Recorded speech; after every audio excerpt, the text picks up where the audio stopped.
Então, Religião... Então, pessoal, vamos dar continuidade à nossa leitura do livro. Provavelmente as últimas páginas serão lidas hoje. Estamos no livro físico, na página 155.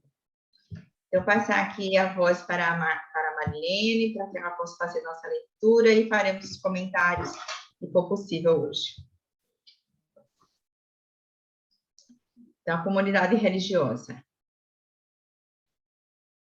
A comunidade religiosa. Quando investigamos maior de perto o desenvolvimento do indivíduo, notamos que seu sentimento religioso, sua fé e seus atos religiosos começam na família, que predetermina suas convicções religiosas. Antigamente, a religião era uma das condições para se pertencer à família. Transgressões contra a religião eram encaradas e punidas como uma deserção da família. Assim, o abandono da religião era vivido e, em parte, ainda o é, antes de tudo, como deserção da família. E estava associada ao medo de perder o direito de pertencer-lhe. Analisando bem, se vê que esse medo não está em conexão com os conteúdos religiosos, pois se manifesta de forma semelhante em famílias que pertencem a diferentes religiões, independentemente de suas doutrinas e práticas. O grau mais forte ou mais fraco em que é sentido depende do grau de seriedade com que a família encara a religião. O mesmo vale para as atitudes conhecidas como irreligiosa e como ateísta. Também elas atuam criando obrigação, na medida em que são condições para se pertencer à família. Essas são, portanto, religiões de certos grupos. E, frequentemente, é por meio delas que esses grupos se diferenciam dos outros. Sentem-se superiores a eles e tentam expandir a influência da própria religião e do próprio grupo, à expensa de outros, e às vezes chega a justificar a opressão de outros grupos. As convicções políticas também são defendidas, às vezes, como um selo semelhante e produzem os mesmos efeitos. Cada um desses grupos atuam como um eu ampliado. Por conseguinte, a religião de grupos é uma religião de eu no sentido mais forte. Nela, o que interessa é não somente apoderar-se de uma realidade oculta, mas também exercer poder sobre outras pessoas e grupos. Continuo. A religião natural. Contudo, encontra-se dentro das diferentes religiões, indo além da vinculação à família e ao grupo, uma profunda devoção pessoal. Por lealdade ao próprio grupo, ela respeita as formas exteriores da religião, mas interiormente se eleva bem acima de seus conteúdos. As correntes místicas no cristianismo e no Islã, por exemplo, são tão próximas que dão a impressão de que as diferenças entre suas religiões de origem foram quase que totalmente abolidas. Existem, portanto, para além do elemento segrador contido nas tradições, nos artigos de fé e nos ritos, uma experiência religiosa e uma atitude religiosa que é pessoal e não depende da religião do grupo. Ela se liga à experiência do mundo e dos limites que ele nos impõe. Essa experiência é partilhada por todos os seres humanos. Como essa atitude religiosa é acessível a todos da mesma forma, pode ser chamada de religião natural. Ela não carece de uma doutrina nem de uma prática, em contrastes com outras religiões. Não existe nela qualquer sentido de superioridade diante dos outros, qualquer reivindicação de poder, qualquer propaganda. Nela, cada pessoa é um indivíduo. Por essa razão, a religião natural une onde as outras separam. A religião natural é uma realização pessoal e talvez a mais elevada delas. Descrevo a sua característica com o exemplo dos inícios da filosofia. Os primeiros filósofos de que temos notícia no Ocidente conseguiram prescindir interiormente das ideias tradicionais sobre o ser humano e a natureza e se expuseram à realidade tal como ela se mostrava diante deles, sem preconceitos e sem medos. O que eles experimentaram foi, inicialmente, o espanto, a surpresa pelo fato de algo existir. A vida emerge a partir de algo que permanece oculto, e ela volta a imergir nesse oculto. Esse espanto em fase da realidade, tal como ela se manifesta, é um ato de devoção diante daquilo que é, sem tentativa de esquivar-se ou de interpretar. Essa devoção silencia diante de um mistério e não busca saber mais do que ele espontaneamente nos mostra. Ela aceita os limites que nos impõe a realidade experimental, sem querer suprimi-los ou ir além deles.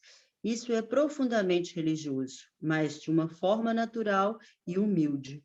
Prossigo? Sim. Religião como fuga. Em contraposição, muita coisa nas religiões tradicionais é uma tentativa de escapar dessa realidade e de ser alvo dela. É uma tentativa de modificar a realidade experimental de acordo com os próprios desejos e imagens, de reintegrá-la em vez de se defrontar com ela, de desvendar seu mistério em lugar de respeitá-lo. Porém, antes de tudo, é a tentativa de insurgir-se contra o fluxo da transitoriedade, a tentativa do eu de apoderar-se de uma realidade inapreensível e colocá-la ao próprio serviço. Por trás dessas ideias estão esperanças e medos arcaicos e mágicos de uma época em que o ser humano ainda se sentia totalmente dependente e por isso buscava aprisionar, com ritos e recursos mágicos, a realidade amedrontadora e perigosa. Dessas profundezas arcaicas da alma, surgiu a necessidade de sacrifício, de aplacamento, de expiação, de busca de influência.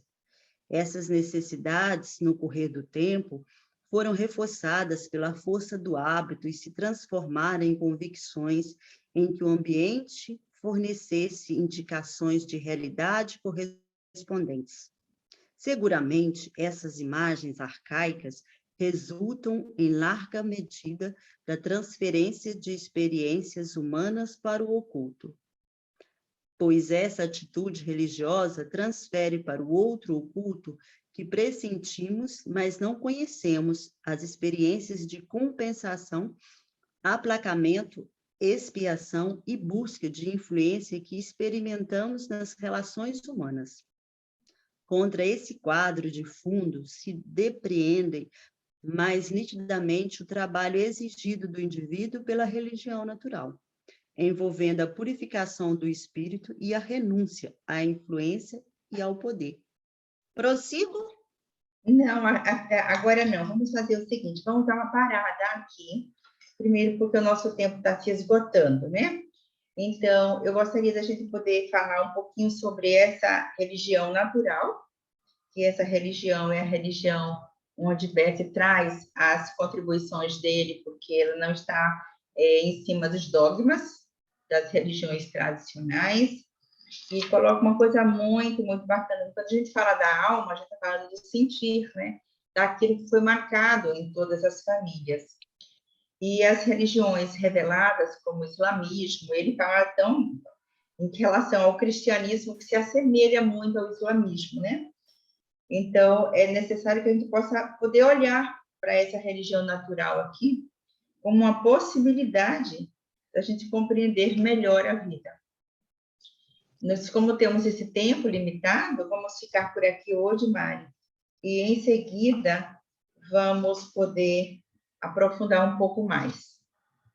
A Martinha está me avisando aqui também, e aí a gente vai poder fazer isso no próximo encontro. Então, o que a gente pode fazer, né? Vamos estabelecer a nossa próxima leitura, que vai ser Conflito e Paz, nesse livro, porque eu acho que ele está bem propício para aquilo que a gente está vivendo no momento, né? No momento do planeta. E a gente poder, assim, porque aqui já teria que entrar na filosofia e na psicologia, que são dois aspectos bem distintos para que a gente possa finalizar esse livro. Ele também faz um contraponto da psicoterapia e da religião revelada. Porque Mas na semana que vem nós vamos terminar esse, né, Maria? Vamos, semana que vem terminamos esse aqui, e aí eu vou colocar o card para que a gente possa estar fazendo 1h30 antes a live sobre perguntas e respostas. Ok. Ok? Eu coloco no grupo quais são as... E vou deixar bem aberto para todo mundo precisar e querer participar. Tá bom? Então, um grande beijo. Obrigada, porque daqui a pouco a gente tem 40, a gente tem um tempo muito, 4 minutos, tempo restante dessa reunião. Tá voltando 4 minutos e 35. Hoje foi rápido. Hoje entramos muito mais tarde, né, Maria? Sim. Então, o que eu posso falar mais a respeito desse assunto é quando ele fala assim, a alma e a religião, que ele coloca lindamente, foi algo passado, que ele coloca como a religião do eu, que são as religiões do ego, e as religiões da alma. A religião da alma é a religião do eu, né? Que ele coloca também como, quando a gente levanta as bandeiras das crenças, dos ritos, está a serviço de uma religião não natural, onde as pessoas têm os ritos das orações, os ritos de estar em contato com Deus, e a religião natural é a religião simplesmente que se acolhe o divino, o grandioso, e nisso reside o máximo de respeito. Quando a gente olha para a natureza humana, que não está dissociada e nem pode estar dissociada da natureza da vida, das plantas e dos animais, né? Então, a grande natureza precisa ser vivida de uma forma equilibrada. A natureza que está lá fora é exuberante com a nossa própria natureza. Eu estava observando essa semana as árvores, estou aqui em frente a uma praça, né? As árvores, têm várias árvores e todas elas comungam o mesmo espaço físico. E, ao mesmo tempo, todas sobrevivem, desde as pequenas às grandes, e todas sobrevivem, né? Vocês estão aí vendendo seus parques e vocês sabem a quantidade de bichinhos, de animais que estão nas florestas. E eles convivem todos, né? Mesmo vendo os ciclos dos predadores naturais, mas todos convergem para a única fonte, que é o respeito à vida. E parece que o ser humano, às vezes, entra numa contramão a isso, né? Eu quero ir para a natureza, mas não se coloca parte dessa natureza. Porque não está vivendo uma realidade unificada, né? Aí a religião natural é a religião que une.